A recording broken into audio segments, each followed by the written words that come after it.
दोस्तों आइए देखते हैं टॉपिक्स नंबर 4। तो आप यहाँ पे देख सकते हैं हम लोगों ने जो स्टार्ट किया हुआ है 20 दिनों में लुसेंट पढ़कर कैसे समाप्त किया जाए, तो उसी का सीरीज है ये। ठीक है, और साथ साथ में स्पीडी का भी देखेंगे। तो आज हम लोग सबसे पहले स्पीडी को ही समाप्त करेंगे दोस्तों। तो आइए स्टार्ट करते हैं। तो खेल संगठनों के प्रमुख के बारे में दिया हुआ है। अंतर्राष्ट्रीय क्रिकेट परिषद यानी आईसीसी इंटरनेशनल क्रिकेट काउंसिल के अध्यक्ष कौन है? तो ग्रेग बर्कले। ध्यान रखेंगे, ग्रेग बर्कले, और ये न्यूजीलैंड के हैं। नेक्स्ट है सीईओ अंतर्राष्ट्रीय क्रिकेट परिषद का आईसीसी कौन है? तो जियोफ एल्डियर्स। प्रथम स्वतंत्रता महिला निदेशक आईसीसी कौन है? तो इंदिरा नुई है। अध्यक्ष एशिया क्रिकेट परिषद के कौन है? तो जया शाह है। अध्यक्ष अंतर्राष्ट्रीय ओलंपिक समिति के कौन है? तो थॉमस बाख, ये जर्मन के हैं। अध्यक्ष अंतर्राष्ट्रीय एथलेटिक्स महासंघ के कौन है? तो सेबास्टियन कोब, ये ब्रिटेन के हैं। आइए नेक्स्ट देखते हैं। अध्यक्ष अंतर्राष्ट्रीय भारोत्तोलन महासंघ के कौन है यानी IWF कौन है? तो मोहम्मद जलूद है। अध्यक्ष अंतर्राष्ट्रीय हॉकी महासंघ FIH के कौन है? तो मोहम्मद तैयब इकराम है। एथिक्स ऑफिसर और लोकपाल BCCI कौन है? तो विनीत शरण है। अध्यक्ष फीफा के कौन है? तो जियानी इन्फिनिटिनो है। ये इटली स्विट्जरलैंड के हैं। अध्यक्ष अंतर्राष्ट्रीय मुक्केबाजी संघ के कौन है? तो लॉलिना बोर्गोहन है। अध्यक्ष भारतीय क्रिकेट कंट्रोल बोर्ड यानी BCCI कौन बने हैं? तो रोजर बिन्नी। इसको याद रखेंगे 36, ये इम्पोर्टेंट है। अध्यक्ष भारतीय क्रिकेटर कंट्रोल बोर्ड यानी BCCI कौन है? तो रोजर बिन्नी है, ये 36वें नंबर के हैं। अध्यक्ष BCCI चयन समिति कौन है? तो चयन समिति ध्यान रखेंगे अजीत आगरकर है। नेक्स्ट है मुख्य कोच भारतीय क्रिकेट टीम के कौन है? तो राहुल द्रविड़ है। नेक्स्ट है भारतीय महिला क्रिकेट टीम कौन है? तो रमेश पवार है। नेक्स्ट है महानिदेशक भारतीय खेल प्राधिकरण कौन है? तो नीलम कपूर है। अध्यक्ष भारतीय कुश्ती फेडरेशन कौन है? तो ब्रिजभूषण शरण सिंह है। अध्यक्ष भारतीय टेबल टेनिस संघ कौन है? तो मेघना अहलावत है, और ये इम्पोर्टेंट है, इसको ध्यान रखेंगे। अध्यक्ष अखिल भारतीय फुटबॉल परिसंघ कौन है? तो ये है आपको कल्याण चौबे है। नेक्स्ट है अध्यक्ष वॉलीबॉल फेडरेशन ऑफ इंडिया कौन है? तो अच्युत सामंत है। अध्यक्ष अखिल भारतीय शतरंज संघ कौन है? तो संजय कपूर है। और अध्यक्ष हॉकी इंडिया कौन है? तो दिलीप टर्की हैं। तो ये भी इम्पोर्टेंट है, अध्यक्ष हॉकी इंडिया तो दिलीप टर्की है, इसको ध्यान रखेंगे। अध्यक्ष भारतीय एथलेटिक्स फेडरेशन कौन है? तो आदिल सुमरीवाला है। अध्यक्ष भारतीय क्रिकेट महासंघ कौन है? तो अजय सिंह है। अध्यक्ष पहली महिला भारतीय ओलंपिक संघ कौन है? तो ये है आपको PT उषा, इसको ध्यान रखेंगे। अध्यक्ष एशियाई ओलंपिक परिषद कौन है? तो शेख तलाल है। अध्यक्ष भारतीय बैडमिंटन संघ कौन है? तो हेमंत विश्व शर्मा है। अध्यक्ष भारतीय भारोत्तोलन महासंघ कौन है? तो सहदेव यादव है। अध्यक्ष भारतीय पैरालंपिक समिति कौन है? तो दीपा मलिक है। आइए देखते हैं बीमा संस्थानों के जो प्रमुख हैं उनके बारे में देखते हैं। अध्यक्ष भारतीय बीमा नियामक और विकास प्राधिकरण कौन है यानी IRDA कौन है? तो देवाशीष पांडा है। नेक्स्ट है अंतरिम अध्यक्ष भारतीय जीवन बीमा निगम कौन है? तो सिद्धार्थ मोहंती है। ध्यान रखेंगे सिद्धार्थ मोहंती है। महानिदेशक कर्मचारी राज्य बीमा निगम कौन है? तो राजेंद्र कुमार है। और ये भी इम्पोर्टेंट है, ध्यान रखेंगे क्योंकि ये न्यू है। CMD भारतीय साधारण बीमा निगम यानी GIC कौन है? तो देवेश श्रीवास्तव है। CMD new India insurance company limited कौन है? तो नीरज कपूर है। और एक बार जो भी इम्पोर्टेंट है या नहीं है उसको सरसरी निगाहों से आप देखते जाइए, बहुत सारी चीज़ों का जो है आपको दिमाग में ख्याल आ जाएगा। आइए नेक्स्ट देखते हैं। निदेशक ओरिएंटल इंश्योरेंस कंपनी के कौन है? तो ये SN राजेश्वरी हैं। निदेशक यूनाइटेड इंडिया इंश्योरेंस कंपनी कौन है? तो सत्यजीत त्रिपाठी हैं। CMD नेशनल इंश्योरेंस कंपनी कौन है? तो सुचिता गुप्ता है। MD MCO SBI general insurance कौन है? तो किशोर कुमार पोलू दासू है। आइए नेक्स्ट देखते हैं। तो आर्थिक वाणिज्यिक के संस्थाओं और उनके प्रमुख के बारे में दिया हुआ है। तो फिक्की के प्रमुख कौन है? फिक्की के महासचिव कौन है? तो शैलेश पाठक है। ध्यान रखें कि फिक्की के फिक्की के महासचिव शैलेश पाठक हैं। और अध्यक्ष कौन है फिक्की के, तो सुब्रकांत पांडा है, सुब्रकांत पांडा है। अध्यक्ष एसोचैम के कौन है, एसोचैम के अजय सिंह है, अजय सिंह है। महासचिव एसोचैम के कौन है, तो दीपक सूद है, दीपक सूद है। भारतीय उद्योग परिसंघ के अध्यक्ष कौन है, तो आर दिनेश है। ध्यान रखेंगे, भारतीय उद्योग परिसंघ के कौन है, तो आर दिनेश है। अध्यक्ष इफ्को का कौन है, तो दिलीप संघनी है, दिलीप संघानी है। अध्यक्ष नासा कॉम के कौन है, तो आनंद माहेश्वरी है। ध्यान रखेंगे, नासा कॉम के अध्यक्ष कौन है, तो आनंद माहेश्वरी हैं, और ये इम्पोर्टेंट है। सीईओ बॉम्बे स्टॉक एक्सचेंज यानी बीएसई कौन है, तो सुंदर राम मूर्ति हैं। अध्यक्ष भारतीय यूनिट ट्रस्ट कौन है, तो लियो पुरी हैं। सीईओ नेशनल स्टॉक एक्सचेंज यानी एनएससीई के कौन है, तो आशीष कुमार चौहान है। ध्यान रखेंगे, इंपॉर्टेंट है। नेशनल स्टॉक एक्सचेंज यानी एनएसई, आशीष कुमार चौहान।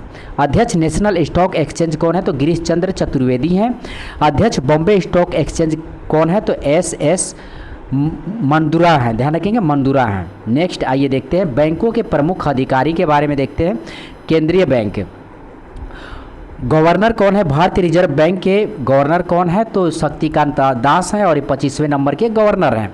उप गवर्नर कौन है या रिजर्व बैंक ऑफ इंडिया का, तो स्वामीनाथन जनकारामन है। ध्यान रखेंगे, जानकी रामन है, स्वामीनाथन जानकी रामन है। ठीक है, उसके अलावा जो है और लोग भी हैं। टी रविशंकर हैं, एम राजेश्वर राव हैं, माइकल देवव्रत पात्रा हैं। मुख्य वित्तीय अधिकारी आरबीआई के कौन है, तो मुख्य वित्तीय अधिकारी आरबीआई के सुधा बालकृष्णन है, इसको ध्यान रखेंगे। सार्वजनिक बैंकों के प्रमुख के बारे में देखते हैं। भारतीय स्टेट बैंक के अध्यक्ष कौन है, तो दिनेश कुमार खारा है, दिनेश कुमार खारा है। भारतीय स्टेट बैंक यानी सीएफओ कौन है, तो कामेश्वर राव कोदावती है, कोदावती है। ध्यान रखेंगे। भारतीय स्टेट बैंक के प्रबंधन निदेशक कौन है, तो स्वामीनाथन जानकी रमन है। और अश्वनी के तिवारी हैं, आलोक कुमार चौधरी हैं, चल्ला श्रीनिवासलू सेट्टी हैं। बैंक ऑफ बड़ौदा के कौन है एमडी, तो देवदत्त चंद हैं, देवदत्त चंद हैं। बैंक ऑफ इंडिया के एमडी सीईओ कौन है, तो रजनीश कर्नाटक है। नेक्स्ट है बैंक ऑफ महाराष्ट्र कौन है, तो एसएस राजीव हैं। कनेरा बैंक के कौन है, तो के सत्यनारायण राजू हैं। सेंट्रल बैंक ऑफ इंडिया कौन है, तो मातम वेंकट राव हैं। इंडियन बैंक कौन है, तो शांति लाल जैन है। इंडियन ओवरसीज बैंक के कौन है, तो अजय कुमार श्रीवास्तव हैं। पंजाब नेशनल बैंक के अतुल कुमार गोयल। पंजाब एंड सिंध बैंक के कौन है, तो स्वरूप कुमार शाह है। यूको बैंक के एमडी कौन है, यूके बैंक के एमडी हैं अश्वनी कुमार, तो इसको ध्यान रखेंगे। यूनियन बैंक ऑफ इंडिया के कौन है, तो ये मणि मेखलाई हैं। आइए देखते हैं, यहाँ पे नोट में दिया हुआ है कि 30 अगस्त 2019 को, ये डेट याद रखेंगे, 30 अगस्त 2019 को जो है 10 सार्वजनिक क्षेत्रों के बैंकों का 4 बड़े सार्वजनिक क्षेत्रों के बैंकों में विलय हुआ। विलय के बाद वर्तमान में भारत में सार्वजनिक क्षेत्रों के बैंकों की संख्या कितनी है, तो 12 है। ध्यान रखेंगे, भारत में सार्वजनिक क्षेत्रों के बैंकों की संख्या कितनी है, तो 12 है। इलाहाबाद बैंक का विलय जो है इंडियन बैंक में हुआ। आंध्रा बैंक का विलय जो है यूनियन बैंक ऑफ इंडिया में हुआ। ओरिएंटल बैंक ऑफ कॉमर्स और यूनाइटेड बैंक ऑफ इंडिया का विलय पंजाब नेशनल बैंक में हुआ। सिंडिकेट बैंक का विलय केनरा बैंक में हुआ और विजय बैंक का जो है देन बैंक में विलय हुआ और बैंक ऑफ बड़ौदा में कर दिया गया। आइए नेक्स्ट देखते हैं। नेक्स्ट आपका दिया हुआ है निजी बैंकों एवं वित्तीय संस्थाओं के प्रमुख के बारे में दिया हुआ। तो एक्सिस बैंक के जो है प्रमुख है अमिताभ चौधरी हैं। बंधन बैंक के प्रमुख है चंद्रशेखर घोष है। कोटक महिंद्रा बैंक के प्रमुख है उदय कोटक हैं। इंडसइंड बैंक के जो है प्रमुख है सुमंत कंठपालिया हैं। बैंक ऑफ वेस्ट के हैं नंदिता बख्शी हैं। आईसीआईसी बैंक के हैं संदीप बख्शी हैं। उसके बाद जो है एचडीएफसी बैंक के जो है एचडीएफसी बैंक के सीईओ है शशिधर जगदीशन है, ध्यान रखेंगे एचडीएफसी बैंक के। आईडीएफसी बैंक के जो है महेंद्र शाह हैं। एस बैंक के जो है प्रशांत कुमार हैं। सिटी यूनियन बैंक के जो है एन कामा कोदी हैं। भारतीय डाक भुगतान बैंक के जे वेंकटरमा रामू हैं। एमडी डीबीएस बैंक के जो है रजत वर्मा है, तो ध्यान रखेंगे ये न्यू है तो इसलिए इम्पोर्टेंट हो जाता है। डीबीएस बैंक के जो है रजत वर्मा है। जम्मू एंड कश्मीर बैंक के बालदेव प्रकाश हैं। उसके बाद जो है जम्मू एंड कश्मीर बैंक का नाम याद रखेंगे। जम्मू एंड कश्मीर बैंक के सीईओ कौन है, बलदेव प्रकाश है।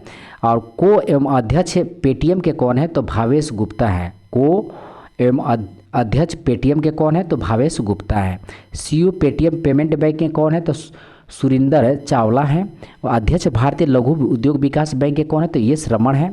भारतीय औद्योगिक विकास बैंक के कौन है आईडीबीआई के तो राकेश शर्मा है। एमडी भारतीय आयात निर्यात बैंक के कौन है तो हर्षा भूपेंद्र बंगारी हैं। अध्यक्ष नाबार्ड का ध्यान रखेंगे, ये इंपॉर्टेंट आप लोगों के लिए हो जाता है। नाबार्ड के बारे में ध्यान रखेंगे, साजी केवी है, ध्यान रखेंगे साजी केवी, तो नाबार्ड का याद रखेंगे साजी केवी। अध्यक्ष भारतीय बैंक संघ कौन है तो अतुल कुमार गोयल हैं। एमडी राष्ट्रीय आवास बैंक कौन है तो शारदा कुमार होठ हैं। सीईओ आरबीएल बैंक कौन है तो आर सुब्रमण्यम कुमार हैं। सीईओ करूर वैश्य बैंक कौन है तो बी रमेश बाबू हैं। अध्यक्ष फेडरल बैंक कौन है तो दिलीप सुंदर रांगिनी है, ध्यान रखेंगे इस चीज़ को। आइए नेक्स्ट देखते हैं। एचडीएफसी फर्स्ट बैंक के कौन है तो बी वैद्यनाथन है। सीईओ कर्नाटक बैंक के कौन है तो श्री कृष्ण हरिहर शर्मा है। सीईओ डेवलपमेंट क्रेडिट बैंक के कौन है तो मुरली एम नटराजन है। भारतीय महिला बैंक के कौन है तो एस एम स्वाति हैं। आइए नोट में देखते हैं कि नोट में क्या दिया हुआ है। तो आप यहाँ पे देख सकते हैं कि 1 अप्रैल 2015 से ING वैश्य बैंक का विलय कोटक महिंद्रा बैंक में हो गया है। हाल ही में लक्ष्मी विलास बैंक का विलय सिंगापुर के DBS बैंक में भारतीय शाखा में किया गया है। अब आइए देखते हैं यहाँ पे रक्षा उपकरणों के बारे में दिया हो, तो ये तो आप लोगों के लिए बहुत ही इंपॉर्टेंट है, इसको ज़रूर आप याद करिएगा। हेलिना उपकरण जो है, हेलिना ये भारत में विकसित हुआ था। ये टैंक रोधी मिसाइल है। चिनूक ये जो है, ये चिनूक जो है ये एक हेलीकॉप्टर है और ये अमेरिका कंपनी बोइंग के द्वारा जो है बोइंग के द्वारा बना हुआ है। बराक 8 जो है डीआरडीओ में इजराइल ने मिलकर के बनाया है। सरफेस टू एयर मिसाइल है, ध्यान रखेंगे। आईएनएस बेला जो है ये फ्रांस से लिया गया। आईएनएस बेला ये स्कॉर्पियन श्रेणी की पनडुब्बी है। राफेल जो है फ्रांस से लिया गया है और इसको बनाने वाला दसाल्ट एविएशन कंपनी है। ये एक लड़ाकू विमान है। S-400 जो है ये रूस से लिया गया है और ये एयर डिफेंस सिस्टम है। पिनाका जो है भारत और पहला स्वदेशी है पिनाका, ध्यान रखेंगे ये रॉकेट है। INS कलवरी जो है स्वदेशी निर्मित है, ये स्कॉर्पियन श्रेणी की पनडुब्बी है। और अपाचे जो है ये अमेरिका से लिया गया है, ये लड़ाकू हेलीकॉप्टर है। आइए नेक्स्ट देखते हैं। नेक्स्ट आपका दिया हुआ है अंतर्राष्ट्रीय संस्थाओं संगठनों के प्रमुख के बारे में दिया हुआ है, तो ये तो और इम्पोर्टेंट बन जाता है। महासचिव संयुक्त राष्ट्र संघ के कौन है तो एंटोनियो गुतारेस, ये पुर्तगाल के हैं। उप महासचिव संयुक्त राष्ट्र संघ यूएनओ कौन है तो अमीना जे मोहम्मद नाइजीरिया के हैं। और 77वें और 78वें सत्र के संयुक्त राष्ट्र महासभा कौन है तो 77वें के हैं, ध्यान रखेंगे साबा करोसी है। साबा करोसी ये जो हंगरी के हैं। और 78वें जो हैं डेनिस फ्रांसीसी, ये त्रिनिदादा और टैबोगा के हैं। आइए नेक्स्ट देखते हैं संयुक्त राष्ट्र संघ के विशिष्ट अभिकरण के बारे में देखते हैं। 14वें अध्यक्ष विश्व बैंक, और विश्व बैंक का दूसरा नाम ध्यान रखेंगे IBRD। ये जो है अजय बंगा है और ये भारतीय है। अजय बंगा भारतीय अमेरिकी हैं। अध्यक्ष गुट निरपेक्ष आंदोलन के कौन है तो इलाहम अलिविया हैं। प्रबंधक निर्देशक अंतर्राष्ट्रीय मुद्रा कोष IMF का कौन है तो क्रिस्टालिन जॉर्जिवा, ये बुल्गारिया के हैं। क्रिस्टालिन जॉर्जिवा ये बुल्गारिया के हैं। महानिदेशक व्यापार संगठन यानी WTO का कौन है तो नोगोजी ओकोंजो वेला हैं। महासचिव अंगटाडा का कौन है तो रेबको ग्रीनस्पेन, ये कोस्टा रिका का है। महानिदेशक यूनेस्को का कौन है तो आंद्रे अजोले, ये फ्रांस के हैं। उसके बाद जो है महानिदेशक खाद्य एवं कृषि संगठन FAO का कौन है तो क्यू डोंगियो, ये चीन के, ध्यान रखेंगे क्यू डोंगियो खाद्य एवं कृषि संगठन FAO के महानिदेशक हैं, ध्यान रखेंगे। महानिदेशक अंतर्राष्ट्रीय श्रम संगठन के कौन है तो गिलबर्ट हैंगबो ये टोंगो का है। प्रमुख यूनिसेफ कौन है तो कैथरीन रेसले है जो अमेरिका के हैं। विश्व स्वास्थ्य संगठन टेड्रोस आधानोमो जो है ये विश्व स्वास्थ्य संगठन WHO के महानिदेशक हैं। संयुक्त राष्ट्र विकास कार्यक्रम UNDP के कौन है तो अचिम स्टेनर हैं, ये ब्राज़ील जर्मनी के हैं। आइए नेक्स्ट देखते हैं महासचिव दक्षेस के बारे में यानी सार्क के बारे में देखते हैं। इसके जो महासचिव हैं इसाला रूवन बीराकुन, ध्यान रखेंगे। दक्षेस के जो है महासचिव है इसालारुवन बीराकुन और ये श्रीलंका के हैं। अंतर्राष्ट्रीय एवं क्षेत्रीय संगठन के बारे में देखते हैं तो महासचिव राष्ट्रमंडल के कौन है तो कॉमनवेल्थ है, ये पेट्रिसिया स्कॉटलैंड यानी डोमिनिका के हैं। अध्यक्ष यूरोपीय संघ यानी यूरोपीय संघ के संसद कौन है तो रॉबर्ट मेट्सोला है, ध्यान रखेंगे। यूरोपीय संघ के संसद कौन है तो रॉबर्टा मेट्सोला है, ये माल्टा के हैं। अध्यक्ष अफ्रीकी संघ के कौन अध्यक्ष हैं तो फेलिक्स एंटोनी टिसेडिक कांगो के हैं। महासचिव तेल निर्यातक देशों का संगठन यानी ओपेक का कौन है तो हैथम अल घीस, ये कुवैत के, हैथम अल घीस ये कुवैत के हैं। आइए नेक्स्ट देखते हैं। महासचिव नाटो का कौन है तो जेंस स्टोल्टेनबर्ग, ध्यान रखेंगे, जेंस स्टोल्टेनबर्ग ये नार्वे के हैं। महासचिव आसियान के कौन है तो लिम जॉक होई हैं, ये ब्रुनोई के हैं। निदेशक एमनेस्टी इंटरनेशनल इंडिया के कौन है तो अविनाश कुमार हैं। अध्यक्ष एशियाई विकास बैंक के कौन है तो मतसुंग उसकावा, ये जापान के हैं। महासचिव इंटरपोल के कौन है तो जार्गेन स्टॉक, ये जर्मनी के हैं।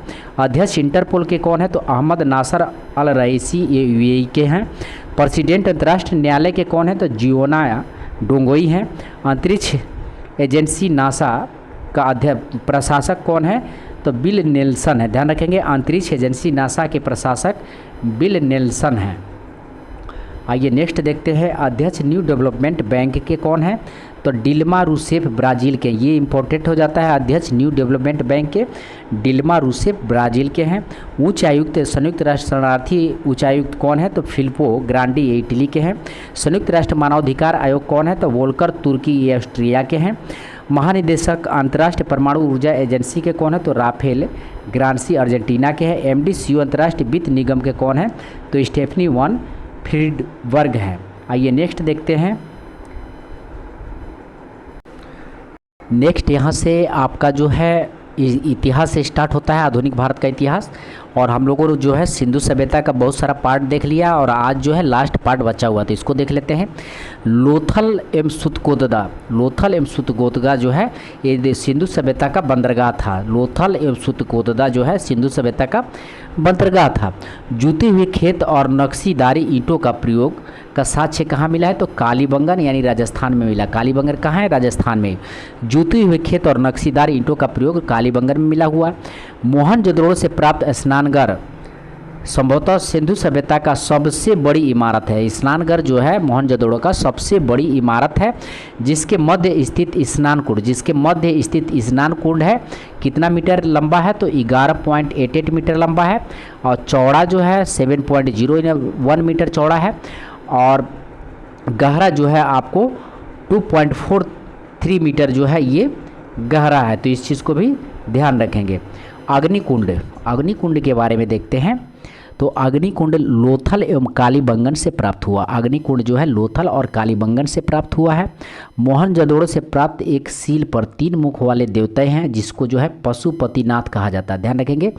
3 मुख वाले देवता जो पशुपतिनाथ की मूर्ति मिली है, उनके चारों ओर हाथी, गेंडा, चीता एवं भैंस विराजमान है। तो ये भी कभी कभी पूछ लेता है कि मोहनजोदड़ो से जो है 3 मुख वाला देवता मिले हैं, उनका क्या नाम है तो पशुपतिनाथ, और उनके चारों ओर क्या है तो हाथी, गेंडे, चीता एवं भैंस विराजमान है। मोहनजोदड़ो से जो है नर्तकी की एक कांस्य मूर्ति मिली है। मोहनजोदड़ो से एक नर्तकी की कांस्य मूर्ति मिली हुई है। हड़प्पा की मोहरों पर सबसे अधिक एक श्रृंगी पशु, ध्यान रखेंगे, श्रृंगी पशु का अंकन मिलता है, ठीक है। यहाँ से प्राप्त एक आयताकार मोहर है में जो है स्त्री के गर्भ से निकलता पौधा दिखाया गया है। मनक्के, ध्यान रखेंगे, मनक्के बनाने का कारखाना लोथल और चुनौदड़ो से मिला है। सिंधु सभ्यता की लिपि कैसी है तो भाव चित्रात्मक है, ध्यान रखेंगे।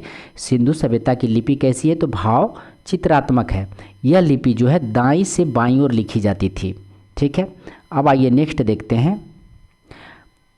लेखन कला की उचित प्रणाली का विकास जो है लेखन कला की उचित प्रणाली का विकसित करने वाला पहली सभ्यता कौन है। अगर पूछ ले कि लेखन कला का उचित प्रणाली का विकसित करने वाला पहली सभ्यता तो सुमेरिया की सभ्यता है, ध्यान रखेंगे, सुमेरिया की सभ्यता इंपॉर्टेंट है। सिंधु सभ्यता के लोगों ने नगरों तथा घरों में विन्यास के लिए ग्रिड पद्धति अपनाई। कौन सी पद्धति अपनाई है? नगरों तथा घरों में विन्यास के लिए ग्रिड पद्धति अपनाई है। ठीक है, घरों के दरवाजे कहाँ खुलते थे इसको भी देख लीजिए आप। तो घरों को के दरवाजे और खिड़कियां सड़क की ओर खिड़कियां सड़क की ओर न खुलकर पिछवाड़े खुलती थी। ध्यान रखेंगे, पिछवाड़े खुलती थी। और केवल लोथल नगर का जो है घरों का दरवाज़ा जो है सड़क की ओर खुलती थी। नेक्स्ट है, सिंधु सभ्यता का मुख्य फसल क्या है? तो गेहूँ और जौ है। गेहूँ और जौ है। सिंधु वासी जो है मिठास के लिए शहद का प्रयोग करते थे। मिट्टी से बना हल का साक्ष्य जो है बनमाली से मिला है। रंगपुरा एवं लोथल से चावल के दाने मिले हैं। रंगपुरा एवं लोथल से जो है चावल के दाने मिले हैं, जिनसे धान की खेती होने का प्रमाण मिलता है। चावल के प्रथम साक्ष्य लोथल से ही प्राप्त हुआ है। सुरकोतदा, कालीबंगन एवं लोथल से सिंधुकालीन घोड़े के अस्थि पंजर मिले। तो ध्यान रखेंगे, घोड़े के अस्थि पंजर कहाँ मिला है? तो सुरकोतदा, कालीबंगन और लोथल से मिला है। कालीबंगन राजस्थान हो गया। ठीक है, ये घोड़े के अस्थि पंजर मिले हैं। तौल की इकाई संभवतः कितना अनुपात में था? तो 16 अनुपात में था। ध्यान रखेंगे। नेक्स्ट है, सिंधु सभ्यता के लोग यातायात के लिए जो है 2 पहियों एवं 4 पहियों वाली बैलगाड़ी या भैंसगाड़ी का उपयोग करते थे। मेसोपोटामिया की अभिलेख में वर्णित मेलुहू शब्द का अभिप्राय सिंधु सभ्यता से ही है। तो ध्यान रखेंगे, मेसोपोटामिया के अभिलेखों से जो है वर्णित मेलुहा शब्द की अभिप्राय जो है सिंधु सभ्यता से ही है। आइए नेक्स्ट देखते हैं। यहाँ पे जो है एक ही बार में हम इसको देख लेते हैं। ठीक है, इससे जो है सिंधु सभ्यता के प्रमुख स्थल, नदी और उत्खननकर्ता के बारे में दिया हुआ है। तो हड़प्पा जो कौन सी नदी पे है? तो रवि नदी के किनारे है और ये पाकिस्तान के पंजाब प्रांत में सहीवाल जिला में मिलता है। और इसका जो है उत्खनन करता कौन है? तो दयाराम साहनी 1921 में। ध्यान रखेंगे। इनके साथ साथ जो है मधेश्वर वत्सवार और व्हीलर है। मोहनजोदड़ो जो सिंधु नदी के किनारे है और पाकिस्तान के सिंध प्रांत का लड़काना जिला है। सिंध प्रांत का लड़काना जिला है। और रखलदास बनर्जी 1922 में। चुनौदड़ो जो है सिंधु सभ्यता, सिंध प्रांत पाकिस्तान के नवाब शाह जिले में मिला है।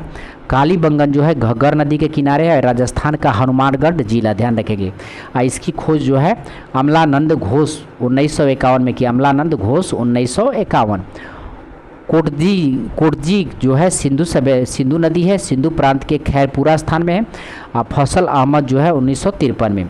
रंगपुरा मादर नदी के किनारे है।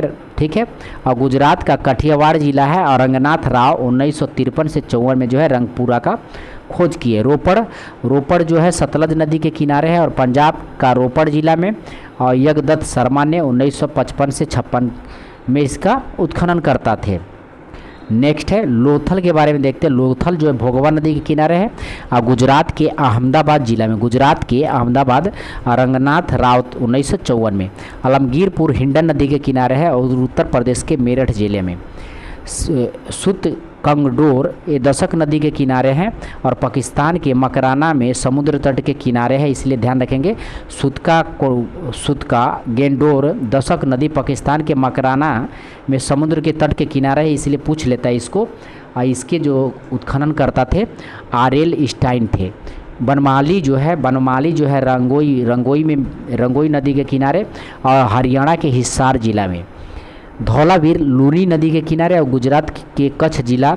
ठीक है, खादर द्वीप है गुजरात के कच्छ जिला पे। खादर द्वीप पर ये भी ध्यान रखेंगे। और धौलावीर के उत्खनन करता कौन थे? तो जेपी जोशी 1967 इस चीज़ को ध्यान रखेंगे। और सतकोहा के कौन थे? तो सादी कौर नदी में आधा बलूचिस्तान में मिला है। आइए नेक्स्ट देखते हैं। यहाँ से हम लोग देखेंगे। ठीक है, इतिहास ही ठीक है, प्राचीन भारत का इतिहास।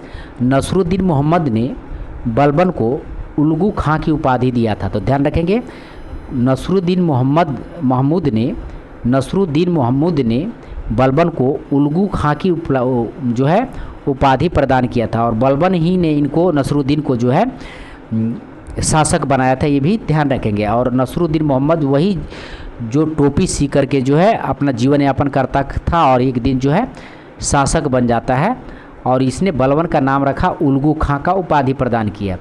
बलबन जो है, बलबन आखेट अभियान के बहाने सेना को जो है लंबी दूरी तक कवायदा कराकर दुरुस्त रखता था। बलबन के दरबार में फारसी की प्रसिद्ध कवि, ध्यान रखेंगे, बलबन के दरबार में फारसी के प्रसिद्ध कवि अमीर खुसरो एवं अमीर हसन रहते थे।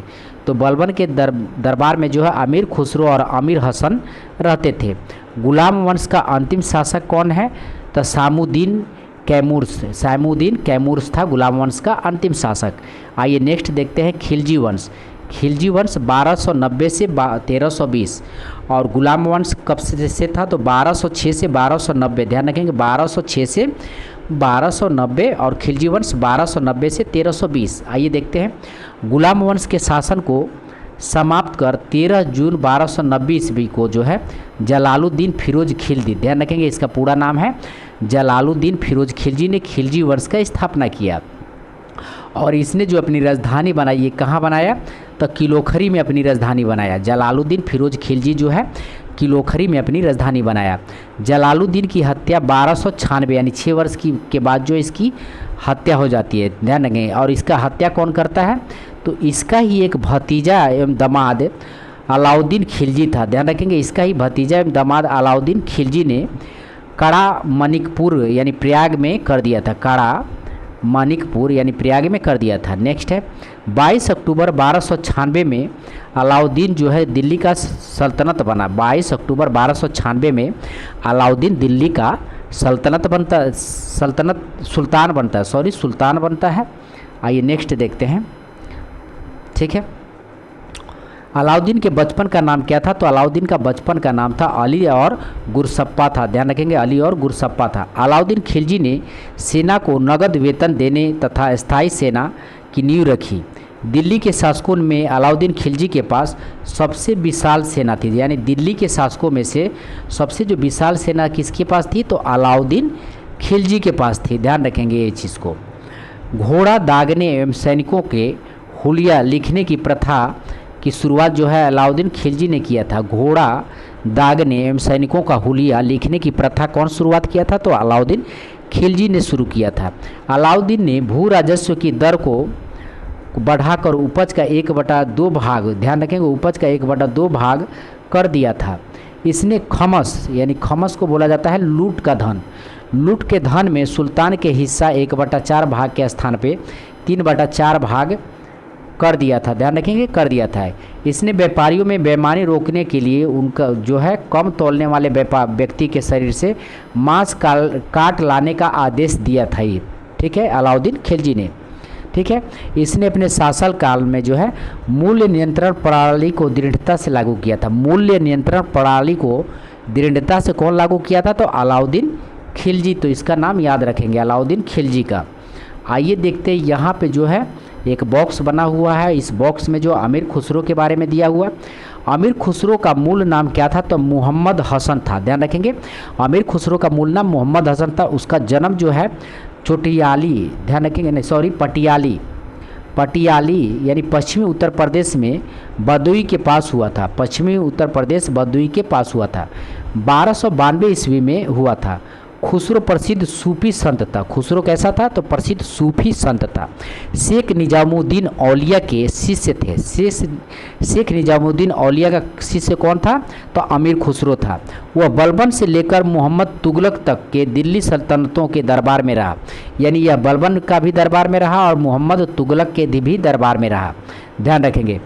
इन्हें तोतिया हिंद भी कहा जाता है। अमीर खुसरो को क्या कहा जाता है? तूतिया हिंद, यानी भारत का तोता इसको कहा जाता था अमीर खुसरो को, ध्यान रखेंगे नाम से जाना जाता था। सितार एवं तबले का आविष्कार का श्रेय जो है अमीर खुसरो को ही दिया जाता था। सितार एवं तबलों का आविष्कार का श्रेय अमीर खुसरो को ही दिया जाता था। इन्हें ही भारतीय संगीत में कव्वाली गायन को प्रचलित किया। इन्हें अमीर खुसरो ही ने भारतीय संगीत में कव्वाली गायन को प्रचलित किया था। साथ ही इन्हें कई प्रकार के आधुनिक रागों जैसे तिलक, साजीगिरी, सरपदा आदि को प्रचलित करने का श्रेय प्राप्त है अमीर खुसरो को। ठीक है। इन्हें हिंदी खड़ी बोली का जनक भी कहा जाता है। तो अमीर खुसरो को हिंदी खड़ी बोली का जनक भी कहा जाता है। ये स्रोत लिया गया NCERT वर्ग 9 क्लास से लिया गया, तो इस चीज़ को ध्यान रखेंगे। आइए नेक्स्ट देखते हैं।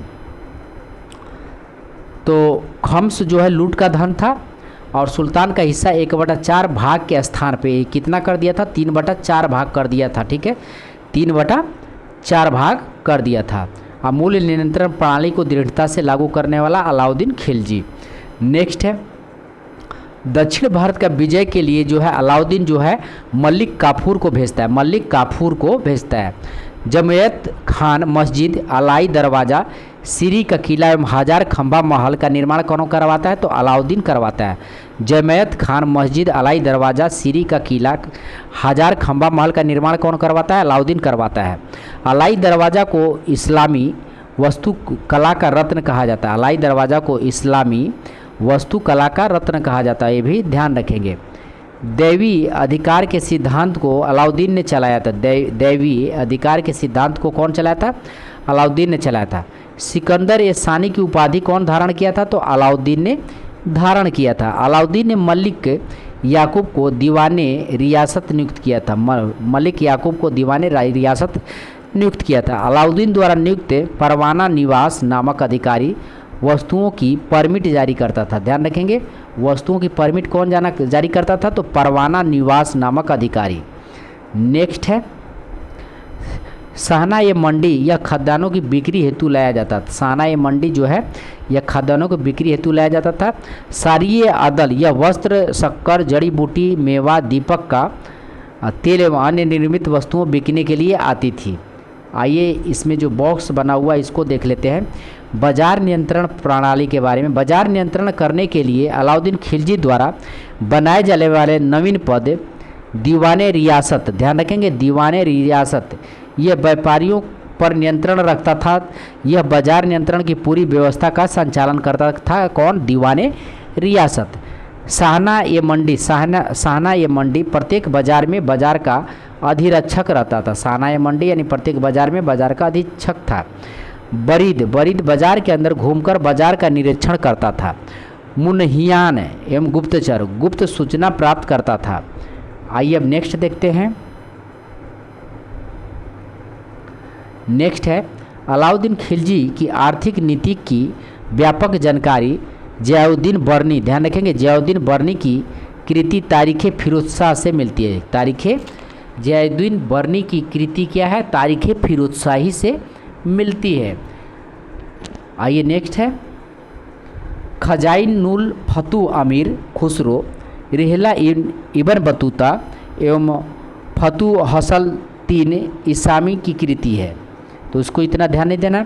मूल नियंत्रण को सफल बनाने के मुहतसिब एवं नाजिर की महत्वपूर्ण भूमिका था। मुहतसिब जो है सेंसर होता था और नाजिर जो है नाप तौर आधिकारिक जो होता था, ध्यान रखेंगे।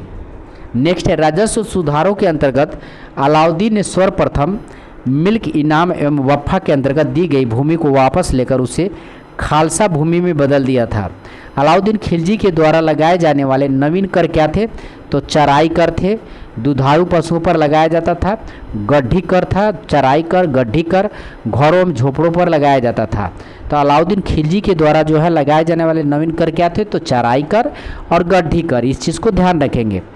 चराई कर दुधारू पशुओं पे और गड्ढी कर घरों एवं झोपड़ियों पे। अलाउद्दीन खिलजी के शासनकाल में 1297 से 1306 ईस्वी तक मंगलों के 6 आक्रमण हुए थे। प्रथम आक्रमण 1297 ईस्वी में कादर ने किया था, ध्यान रखेंगे कादर खां के नेतृत्व में। दूसरा आक्रमण 1298 में सल्दी के नेतृत्व में और तीसरा आक्रमण 1299 में कुतलुग ख्वाजा के नेतृत्व में और चौथा आक्रमण 1303 में तारगू के नेतृत्व में और पांचवा आक्रमण 1305 में अली बेग और तारतका के नेतृत्व में एवं छठा आक्रमण 1306 ईस्वी में कबक एवं इकबाल मंद के नेतृत्व में हुआ था। अलाउद्दीन खिलजी की मृत्यु जो है 5 जनवरी 1316 को हो गई। अलाउद्दीन खिलजी की मृत्यु 5 जनवरी 1316 को हो गई। कुतुबुद्दीन मुबारक खिलजी, ध्यान रखेंगे कुतुबुद्दीन मुबारक खिलजी, ठीक है, 1316 में दिल्ली के सिंहासन पर बैठा। इसे नग्न स्त्री पुरुष की संगीत पसंद था। तो कुतुबुद्दीन मुबारक खिलजी का नाम याद रखेंगे। 5 जनवरी 1316 को खिलजी मर जाता अलाउद्दीन खिलजी। उसी का जो है बेटा कुतुबुद्दीन मुबारक खिलजी जो है 1316 में जो है दिल्ली सिंहासन पर बैठा। इसे नग्न स्त्री और पुरुष की संगत पसंद थी। तो इस चीज़ को भी ध्यान रखेंगे। मुबारक खिलजी कभी कभी राज दरबारों में स्त्रियों का वस्त्र पहनकर आ जाता था। बरनी के अनुसार मुबारक कभी कभी नग्न होकर दरबारियों के बीच दौड़ा करता था। ठीक है, आइए नेक्स्ट देखते हैं। मुबारक खां ने खलीफा का उपाधि धारण किया था। तो मुबारक खां ने खलीफा का उपाधि धारण किया था। मुबारक के वजीर खुसरो खां ने 15 अप्रैल 1320 ईस्वी को इसकी हत्या कर दी और स्वयं दिल्ली के सिंहासन पर बैठ गया। तो मुबारक खां का हत्या कौन किया? तो खुसरो खां ने इसका हत्या कर दिया था, ध्यान रखेंगे। खुसरो खां ने पैगंबर के सेनापति का उपाधि धारण किया था। तो खुसरो खां जो है पैगंबर के सेनापति का उपाधि धारण किया था। अब आइए बात करते हैं तुगलक वंश के बारे में। तुगलक वंश कब से कब तक? 1320 से 1398। 5 सितंबर 1320 को खुसरो खां को पराजित करके गाजी मलिक या तुगलक गाजी गैसुद्दीन तुगलक के नाम से 8 सितंबर 1320 को दिल्ली के सिंहासन पर बैठा। ध्यान रखेंगे कौन बैठता है? गाजी मलिक या तुगलक गाजी गैसुद्दीन तुगलक 8 सितंबर 1320 को दिल्ली के सिंहासन पर बैठा। गैसुद्दीन ने अलाउद्दीन के समय में लिए गए अमीरों की भूमि को पुनः लौटा देता। अमीरों की भूमि को क्या करता है? पुनः लौटा देता है। इसने सिंचाई के लिए कुएं एवं नहरों का निर्माण करवाया। संभवतः नहरों का निर्माण कराने वाला गैसुद्दीन प्रथम शासक था। तो गैसुद्दीन तुगलक के बारे में याद रखेंगे। इसने कुएं एवं नहरों का निर्माण करवाया था, तो इसलिए ये इम्पोर्टेंट हो जाता है। गैसुद्दीन प्रथम शासक था। गैसुद्दीन तुगलक ने दिल्ली के समीप स्थित पहाड़ी पर तुगलकाबाद नामक एक नया नगर स्थापित किया। रोमन शैली में निर्मित इस नगर में एक दुर्ग का निर्माण हुआ। इस दुर्ग को 56 कोट के नाम से भी जाना जाता है। आइए बॉक्स में दिया हुआ इसको देख लेते हैं। मोहम्मद बिन तुगलक के बारे में के द्वारा जो है क्रियान्वित क्रमशः 4 योजनाएं। दवोब क्षेत्र में कर वृद्धि किया था, राजधानी परिवर्तन किया था, सांकेतिक मुद्रा का प्रचलन किया था, खुरासन एवं कराचील का अभियान किया था। ध्यान रखेंगे। आइए नेक्स्ट है, गैसुद्दीन तुगलक की मृत्यु कब हुई थी? तो 1325 ईस्वी में बंगाल के अभियान से लौटते समय जूना खां द्वारा निर्मित लकड़ी के महल में दबकर हो गई थी। गैसुद्दीन के बाद उल्गू खां, ध्यान रखेंगे, गैसुद्दीन के बाद जो है उल्गू खां या जूना खां मोहम्मद बिन तुगलक के नाम से 1325 में दिल्ली के सिंहासन पर बैठा। यानी उल्गू खां या जुन्ना खां मोहम्मद बिन तुगलक के नाम से यह 1325 में दिल्ली के सिंहासन पर बैठता है। आइए अब नेक्स्ट है, मध्यकालीन सभी सुल्तानों में मोहम्मद तुगलक सर्वाधिक शिक्षित था। तो मध्यकालीन सभी सुल्तानों में जो है मोहम्मद तुगलक सर्वाधिक शिक्षित विद्वान एवं योग्य व्यक्ति था। मोहम्मद बिन तुगलक को अपनी सनक भरी योजनाओं, क्रूर कृत्यों एवं दूसरे के सुख दुख के प्रति अपेक्षा भाव रखने के कारण स्वप्नशील या पागल या रक्त पिशासु कहा जाता था। तो मोहम्मद तुगलक को ध्यान रखेंगे, मोहम्मद तुगलक को। आइए नेक्स्ट देखते हैं, हॉलवेल के अनुसार नवाब सिराजुद्दौला ने 20 जून की रात्रि में, ध्यान रखेंगे अब हम लोग आधुनिक भारत के लगभग में हैं। तो हॉलवेल के अनुसार नवाब सिराजुद्दौला, ये बंगाल का नवाब था, सिराजुद्दौला बंगाल का नवाब था।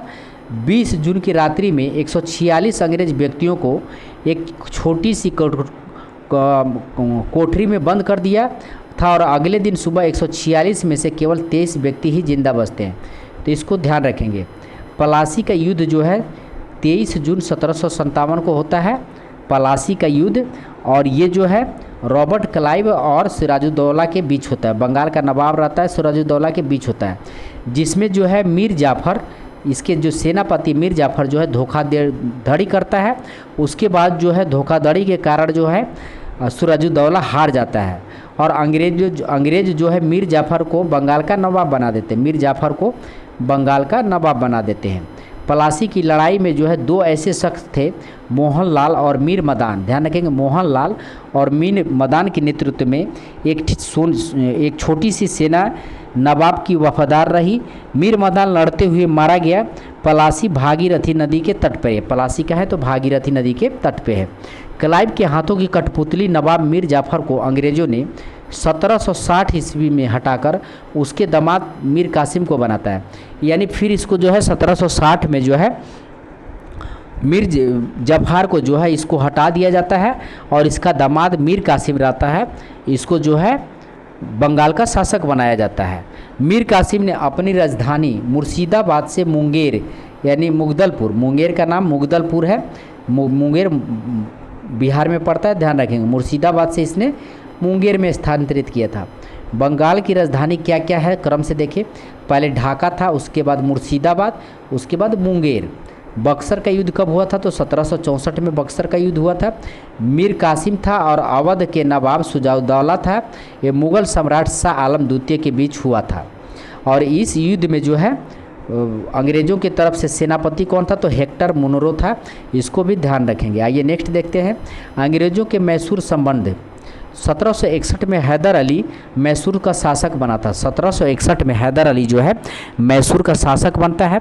हैदर अली की मृत्यु जो है 1782 में होती है। 1782 में द्वितीय अंगल मैसूर युद्ध के दौरान हो गई। हैदर अली का उत्तराधिकारी कौन होता है, उसका पुत्र होता है टीपू सुल्तान हुआ। 1787 में टीपू ने अपनी राजधानी श्रीरंगपट्टनम में बादशाह की उपाधि धारण की। इसने अपनी राजधानी श्रीरंगपट्टनम में स्वतंत्रता का वृक्ष लगवाया और साथ ही साथ जैकोबिन क्लब का सदस्य बना था। जैकोबिन क्लब का सदस्य कौन बना था, टीपू सुल्तान।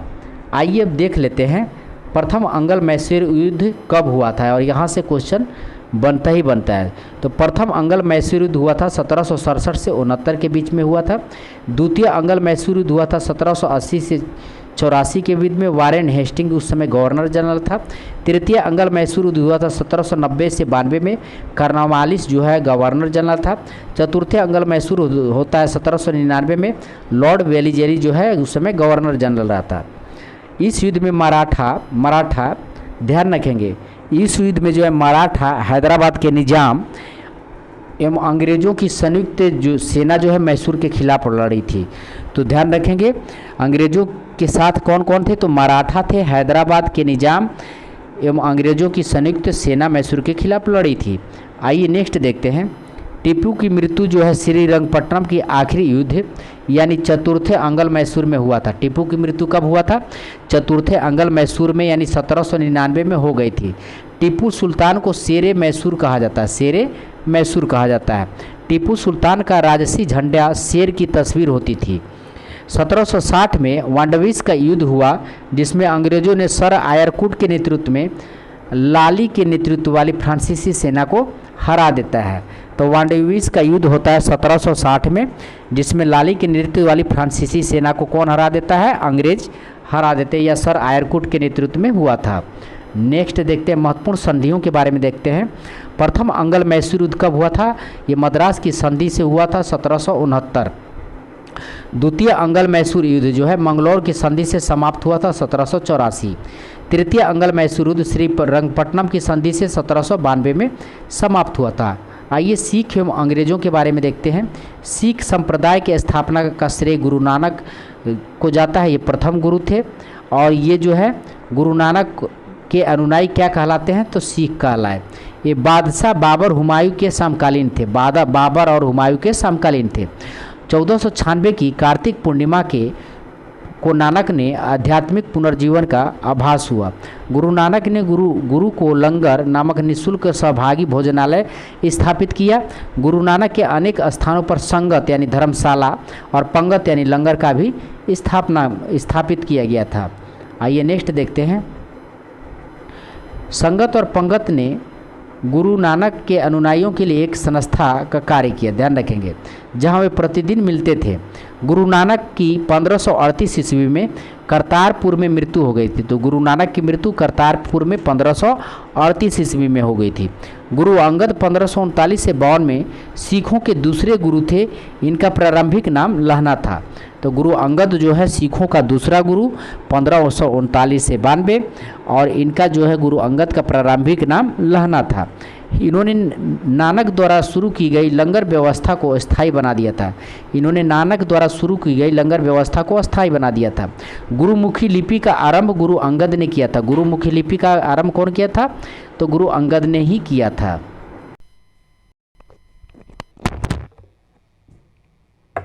तो पढ़ दिया, 1 घंटा है बाकी है।